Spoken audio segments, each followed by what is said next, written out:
بسم اللہ الرحمن الرحیم۔ بہت سارے علماء کی کتاب فارسی زبان میں ہے۔ صحیح طرح اردو سمجھنے کے لیے فارسی زبان کی بہت ضرورت ہے، کیونکہ اردو زبان میں فارسی کے بہت سارے الفاظ استعمال ہوتے ہیں۔ اردو شعراء کی شاعری سمجھنے کے لیے فارسی زبان سیکھنا بہت ضروری ہے۔ اسی وجہ سے ہم فارسی پڑھ رہے ہیں۔ آج ہم انشاءاللہ عز و جل جسم کے چند اعضاء کے تعلق سے پڑھیں گے۔ جسم کے چند اعضاء کے فارسی نام جانیں گے۔ سبق پنجم یعنی پانچواں سبق نمبر 5۔ چند الفاظ۔ منہ۔ منہ کا معنی ہے بال۔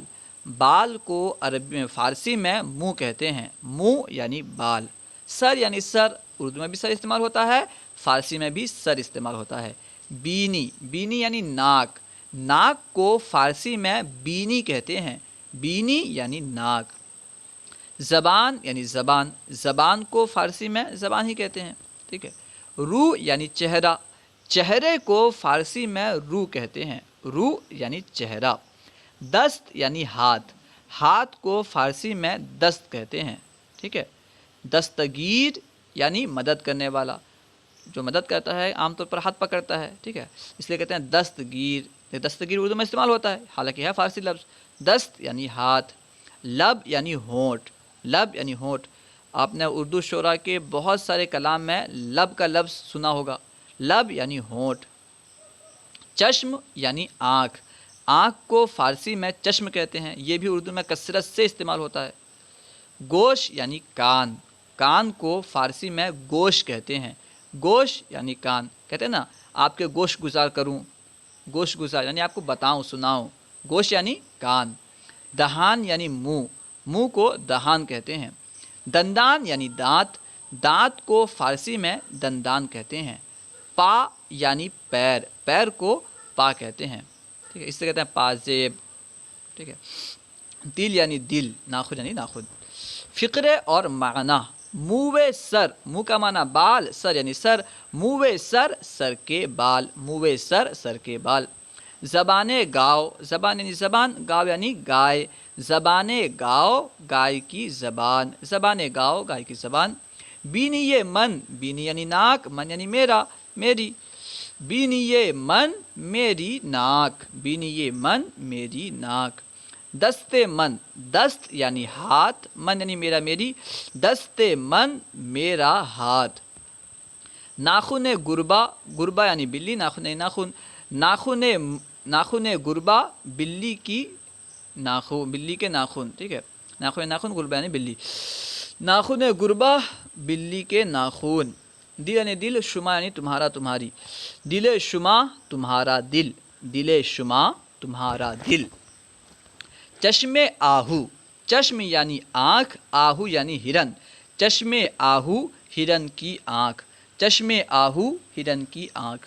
گوش خر۔ گوش یعنی کان، خر یعنی گدھا۔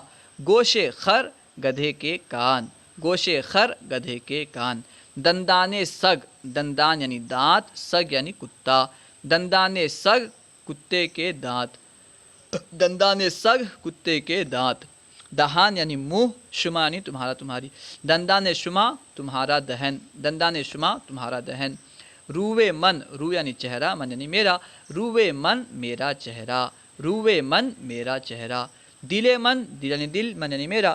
دل من، میرا چہرہ، میرا دل۔ دل من، میرا دل، ٹھیک ہے۔ لب راشد۔ لب یعنی ہونٹ، راشد ایک بندے کا نام ہے، ایک آدمی کا نام ہے۔ لب راشد، راشد کے ہونٹ۔ لب راشد، راشد کے ہونٹ۔ پائے من۔ پا یعنی پیر، من یعنی میرا، میری۔ پائے من، میرے پاؤں۔ پائے من، میرے پاؤں۔ اس سبق میں آپ کے لیے جو نئے الفاظ ہوں، ایسے الفاظ جو آپ کو اس سے پہلے نہ معلوم ہوں، ان الفاظ کو اپنی کاپی میں لکھیں اور انہیں بار بار پڑھیں، اچھی طرح یاد کریں، پھر انہیں استعمال کریں، ٹھیک ہے نا۔ آپس میں گفتگو کریں، آپس میں وہ الفاظ بولیں بار بار۔ بار بار بولنے سے کیا ہوگا نا، وہ الفاظ جو ہیں یاد ہو جائیں گے۔ ایسے بس آپ پڑھ کے چھوڑ دیں گے، ویڈیو دیکھ لیے بس ہو گیا، اس سے یاد نہیں رہیں گے الفاظ. آپ کو الفاظ یاد کرنا ہے، فارسی سیکھنا ہے تو محنت کرنی ہوگی، الفاظ لکھ کر کے ان کا استعمال کرنا ہوگا. تو آپ استعمال کریں گے تو انشاءاللہ عز و جل فارسی سیکھ پائیں گے. اللہ تعالی ہم سب کو فارسی زبان میں مہارت عطا فرمائے، اور جن علماء کی کتابیں فارسی میں ہیں انہیں پڑھ کر مستفیض ہونے کی توفیق عطا فرمائے. السلام علیکم ورحمۃ اللہ وبرکاتہ.